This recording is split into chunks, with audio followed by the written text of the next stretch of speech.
Noël au pays.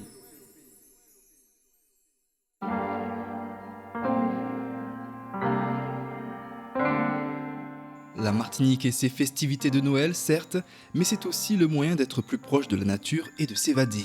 Gino nous emmène à la découverte d'une anse de sable noir, très discrète, dans la commune du Prêcheur. Ce petit coin de paradis, Max, marin-pêcheur de la commune, le connaît si bien. D'ailleurs, depuis 30 ans, il propose des balades aux abords de la côte. Magnifique plage, magnifique lieu. Est-ce que tu peux nous parler de sa faune et de sa flore? C'est vraiment un endroit protégé parce qu'on a une flore et une faune très riche. On est sur le pan du volcan en fait nord-ouest et en fait on est quand même en plein milieu forestier. Hein. Donc même si on est au bord de la plage, c'est une végétation relativement dense. Donc on va retrouver beaucoup d'espèces qui sont endémiques de la Martinique et qui sont très rares. On va retrouver donc des mygales, on va retrouver des iguanes, des petites antilles. C'est vraiment l'espèce propre à chez nous. Et également une richesse en termes floristiques également qu'on va retrouver uniquement par rapport au climat, par rapport à l'influence de l'océan. Donc on a vraiment un apport de plusieurs facteurs géographiques, donc l'océan, le vent et puis la pluie par rapport à la montagne. Est-ce que cette anse qui est bien protégée de par le fait que pour y accéder, c'est bateau ou par une très longue marche, est-ce qu'il y a quand même ce phénomène d'érosion? Alors oui, on va retrouver de l'érosion naturelle, heureusement. On le voit déjà autour de nous, la végétation. On voit bien que la mer rentre au fur et à mesure. Et puis le témoin, je peux dire, de cette érosion, c'est la formation de la grotte. Donc là, on est vraiment sur un côté rocheux avec des très hautes falaises. Et du coup, l'action du vent et aussi de l'eau va agir en éclatant la roche avec un processus chimique et qui a creusé, qui a fait un travail sur cette roche-là pour nous donner cette magnifique grotte qu'on a et qui abrite justement des espèces de chauves-souris qui sont propres aussi à cet espace-là. Mis à part cette grotte, qu'avons-nous comme spécificité sur cet espace? Alors, on a la chance d'avoir une rivière, en fait. Donc, effectivement, ça donne une certaine authenticité à ce lieu et une richesse parce que c'est pas toutes les anses où on va retrouver ce phénomène-là.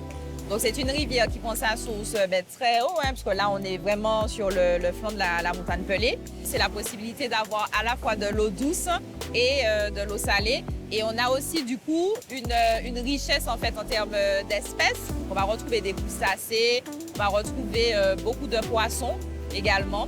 Donc, ça fait que cet endroit est véritablement authentique et très riche. Ouais, c'est magnifique.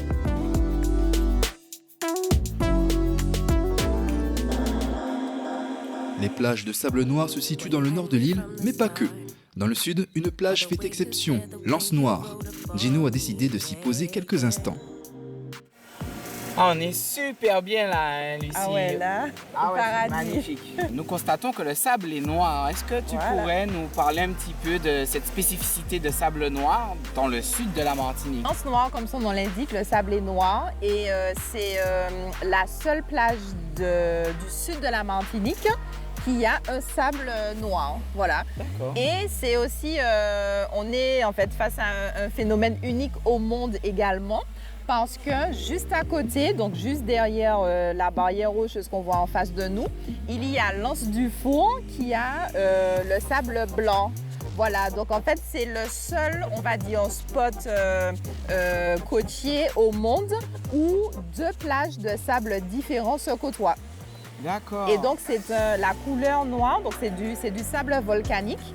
Et la bande de terre rocheuse qu'on a en face de nous, c'est une ancienne coulée de lave, parce qu'ici, on est quand même dans un complexe volcanique.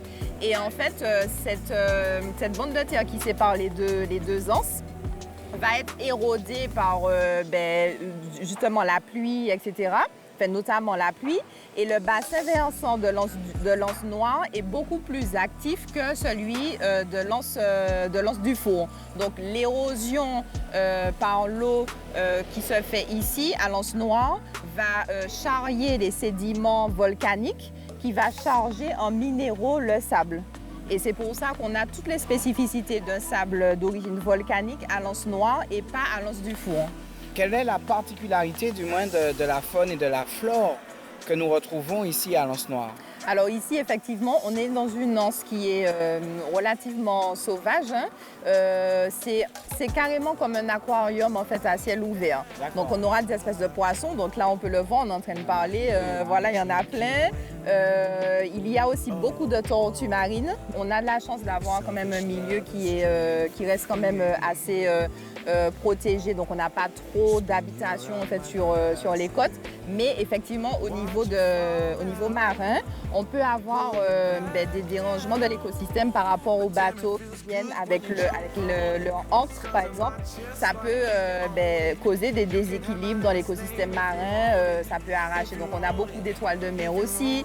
Donc voilà, donc tout ça, il faut faire attention. Nous vivons en effet, nous le constatons, sur une magnifique île. Préservons-la.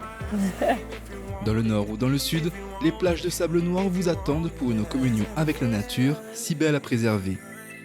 Que